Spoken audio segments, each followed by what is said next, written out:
जितेंद्र डागर जी, बेंगलोर से। श्री हरिवंश महाराज जी, आपके चरणों में कोटि कोटि प्रणाम।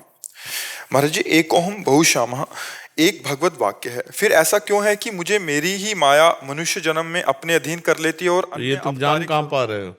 अपने स्वरूप को जान कहाँ पा रहे हो? जान कहाँ पर जानने राजा ऐसे बन जाता है? पहले सैनिक होना चाहिए, मजबूत वफादार, और फिर शत्रु पक्ष की पराजय, तब राजा का हुक्म चलता है। ऐसे थोड़ी राजा बन जाओगे कि एको हम बहुश्यामा, मैं परब्रह्म परमात्मा हूं, मेरे आदेश से सूर्य उदय होंगे, नहीं तो नहीं होंगे। इतनी सामर्थ है? तुम मायापति हो, ऐसा अनुभव है तुम्हें? माया के गुलाम हो, इंद्रियों के गुलाम हो, मन के गुलाम हो। ईमानदारी से देखो, तुम मन और इंद्रियों को अधीन किए हुए हो। तभी वो तो कहा सैनिक पर अधिकार और विजय प्राप्त, निर्विषय निर्विकार, जो बिल्कुल कहीं किंचन मात्र भी न सोचते न कांक्षते। अपने स्वरूप में तो आओ, तब प्रश्न करो आकर के। अभी तो गुलाम बने बैठे हुए हो इंद्रियों के और मन के और माया के, और तो फिर कैसे समझ पाओगे कि एको हम बहुश्यामा? उसके लिए तो लोक परलोक के समस्त भोगों का जो विलासिता का भाव, उसका त्याग, शुद्ध विवेक, मुमुक्षुता, तितिक्षता, साम दम नियम, तब जाकर को परमात्मा स्वरूप में लौटता है। अभी तो आप इसी में बिखरे पड़े हो, लौटे कहाँ हो? पूरा का पूरा देह भाव है, एक सेकंड के लिए ब्रह्म भाव नहीं। क्यों भाई? जहां आप बैठकर बात कर रहे हो, यहां बिल्कुल एक सेकंड के लिए ब्रह्म भाव नहीं है, पूरा का पूरा देह भाव है। कैसे जान पाओगे तुम वही हो? कैसे जान? जब तक देह भाव नहीं जाएगा तब तक कैसे जान पाओगे? बिना स्वरूप सिंहासन पर विराजमान हुए उसका हुक्म थोड़ी चलता है राजा का। तो अभी आप स्वरूप में थोड़ी हो, आप तो रूप में हो। तो रूप में हुक्म चलता है, इंद्रिय और मन की गुलामी वही है। स्वरूप में हो जाओ, इंद्रिय मन को अधीन कर लो। अभी देखो कौन माया, कहाँ माया, कैसी माया। माँ माने नहीं या माने जो, जिसकी सत्ता ही नहीं उसका नाम माया है। समझ पा रहे हो आप? क्या प्रश्न है आपका? कह रहे कि मुझे मेरी ही माया मनुष्य जन्म में अपने अधीन कर लेती है और अन्य अवतारिक स्वरूपों में वो मेरे अधीन कार्य करती है। अभी हो नहीं ना, अभी स्वाप्निक पुरुष हो, जगे हुए पुरुष नहीं हो। इसे तुम्हारी बात का कोई महत्व नहीं है। भगवान श्री विष्णु जी के लिए पूजा जाता है, उनका भी अवतार हुआ है, उनके भी हमारे जैसे बाकी अन्य और भी जैसे लोग हैं, जन्म उस हिसाब से बताते हैं, पालन पोषण बताते हैं, धरती पे विचरण बताते हैं। हम जब अपनी बात करें ना, तो फिर अपनी बात करे, दूसरों न कोई। ये जहां से तुम शुरू की ना वेदांत की बात, एक हम बहुत श्यामा से, फिर दूसरी बात नहीं, सिर्फ अपनी बात करो। तुम्हारी समस्या क्या है? तुम्हारी समस्या का समाधान हो गया तो मत्ता परतरम नान्यत किंचिदस्ति धनंजय, किंचन मात्र भी ब्रह्म के सिवा कुछ नहीं है, श्री कृष्ण के सिवा। समस्या आपकी समाधान होनी चाहिए, श्री कृष्ण की थोड़ी, माँ अवतारों की थोड़ी। ये तो सब ऐसे करो, कुछ नहीं, एकमात्र ब्रह्म, एको हम, अब बहुश्यामा। अब उस सवाल को हल करो। फैलने की जरूरत क्या है? फैलोगे तो फिर जमाना ही जमाना है, उसका उत्तर कितना? रात दिन देते रहो। वेद और शेष सरस्वती गान करते हैं, क्या उस परमात्मा स्वरूप की महिमा का पार पाएं क्या? हम तुम तो ऐसे मच्छर हैं, हम तुम तो मच्छर हैं। मच्छर कितनी उड़ान उड़ेगा? गरुड़ अपनी उड़ान उड़े, मच्छर अपनी उड़ान उड़े, तो भी आकाश का पार पाएगा क्या? वो है परमात्मा, जो मेरी आत्मा है, जो मेरा स्वरूप है, वो ऐसा है।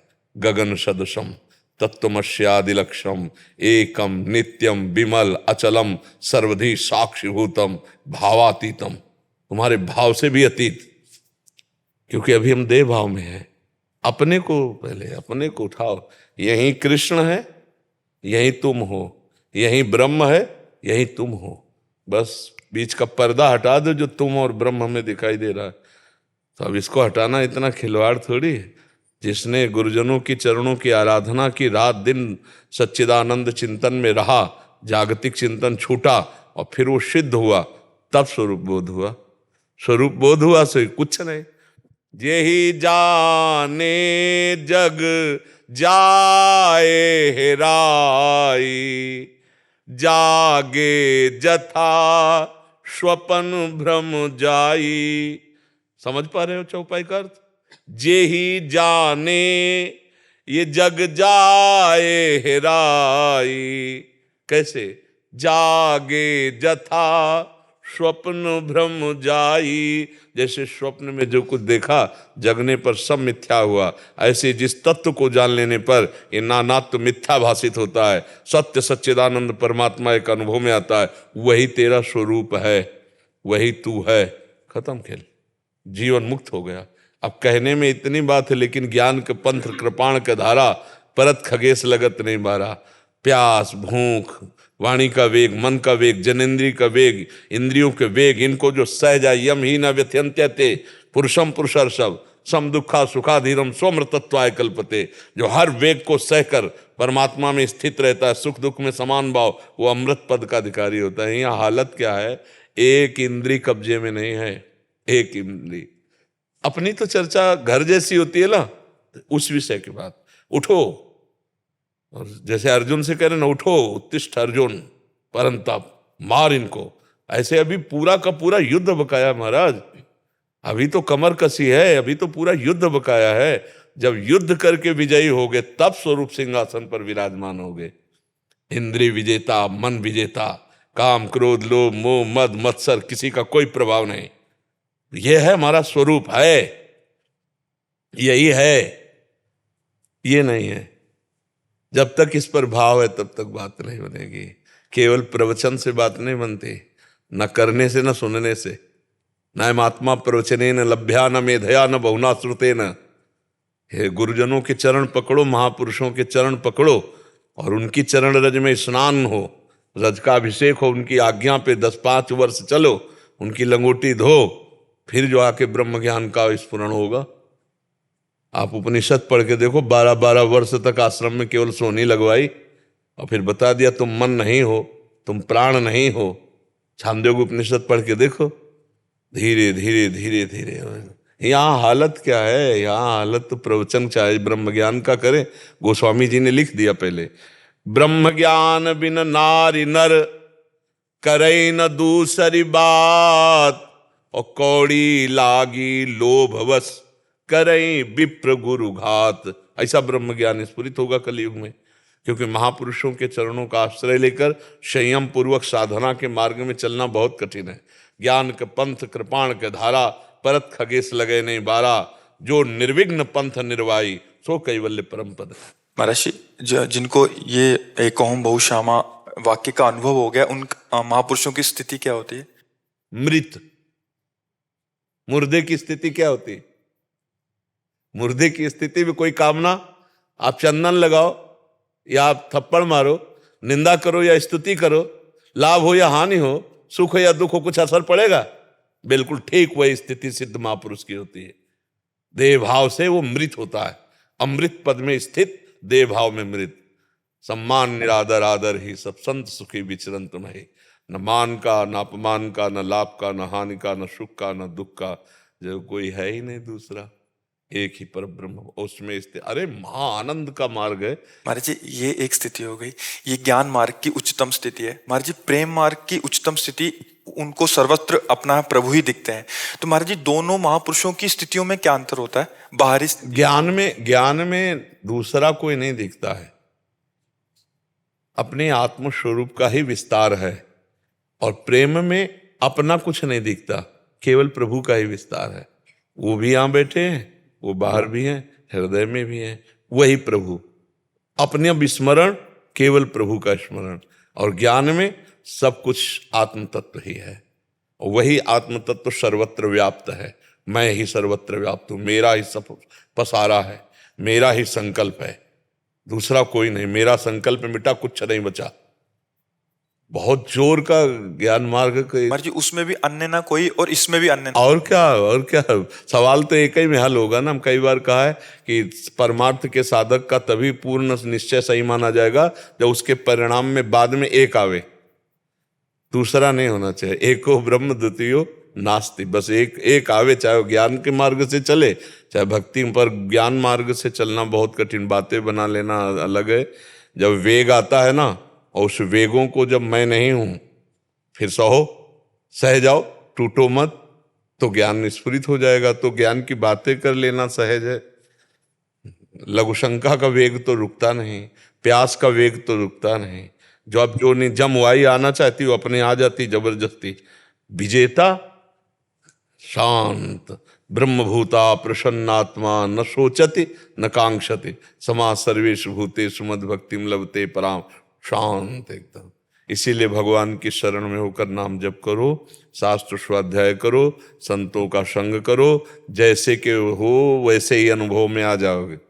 मम दर्शन फल परम अनुपा जीव पाव निज सहज स्वरूपा। भगवान के शरण में रहने से भगवान बचाव पक्ष में है। अगर हमसे कोई गलती होती तो क्षमा कर देते हैं, बचाव पक्ष। और ज्ञान में कोई दूसरा है नहीं, तो गिरोगे तो धम्म से गिरोगे, कोई पकड़ेगा नहीं। और भक्ति में यही है कि करो सदा तिनके रखवारी जिमि बालक राखे महतारी। भगवान रक्षा कर लेते हैं और वही रक्षा करे तभी बात बनेगी। तो अपने सवाल मानी संख्या भगवान, सवाल हल होना जैसे ज्ञान में भी है ना, तो मानी संख्या भगवान, मानी संख्या गुरुदेव पर ब्रह्म साक्षात। अब उसी का विस्तार करो। पूरे संसार में गुरुदेव अखंड मंडलाकारम व्याप्तम येन चराचरम तत्पदम दृष्टम इन तस्मै श्री गुरुवे नमः या सर्वम वासुदेवा भगवान। तो जब एक रह जाए पूरे सृष्टि में, दूसरा नहीं, तो सवाल हल हो गए, आप जीवन मुक्त हो गए। चाहे भक्ति से चलो चाहे ज्ञान से चलो। ऐसा प्रचंड वेग कलिकाल का चल रहा है महाराज जी, स्थितियां बड़ी कठिन लग रही हैं कि आगे चल के तो चर्चा नहीं है ना, ये चर्चा नहीं है। ये कहाँ चर्चा, कौन से सत्संग में चर्चा हो रही भाई?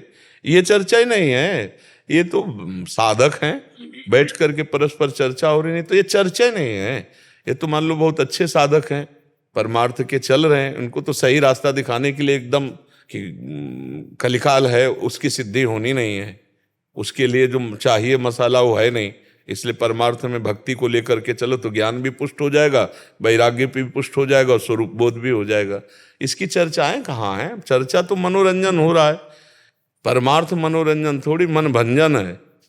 मन का नाश करके उसकी एक एक वृत्ति को रोक करके भगवान के चरणों सा वही मन कृष्ण पदारविंदयो। बहुत कठिन मार्ग है परमार्थ, इसीलिए कौन चलना चाहता है? बिरला ही कोई। देखो देखो 2 घंटे बैठकर नाम जप में लगाओ मन, अभी ज्ञान उत्पन्न होने लगेगा। एकाकार वृत्ति राधा, तो 2 घंटे राधा ही निकलने देंगे और शब्द नहीं आने देंगे। हिम्मत दिखाओ, बहादुरी दिखाओ। 2 घंटे आंखों के सामने केवल राधा लिखा रहेगा, चाहे आंख बंद हो चाहे खुली हो, और कान केवल राधा सुनेंगे और हृदय में केवल राधा राधा स्फुरण होगा। देखो करके देखो, अभी बहादुरी समझ में आ जाएगी। मिनट टिकना मुश्किल हो जाएगा 1 मिनट टिकना मुश्किल हो जाएगा, बाहर निकाल के फेंक देगा मन संसार में। अब लाओ अपने को घसीट के फिर राधा फिर राधा। तो ये युद्ध है, ये युद्ध है। इसीलिए भगवान की शरण में हो जाओ। सनकादि भी हरिश शरणम जपते, सनक सनंदन सनातन सनत कुमार भी हरिश शरणम ब्रह्मबोध होने पर भी हरिश शरणम जपते हैं जी।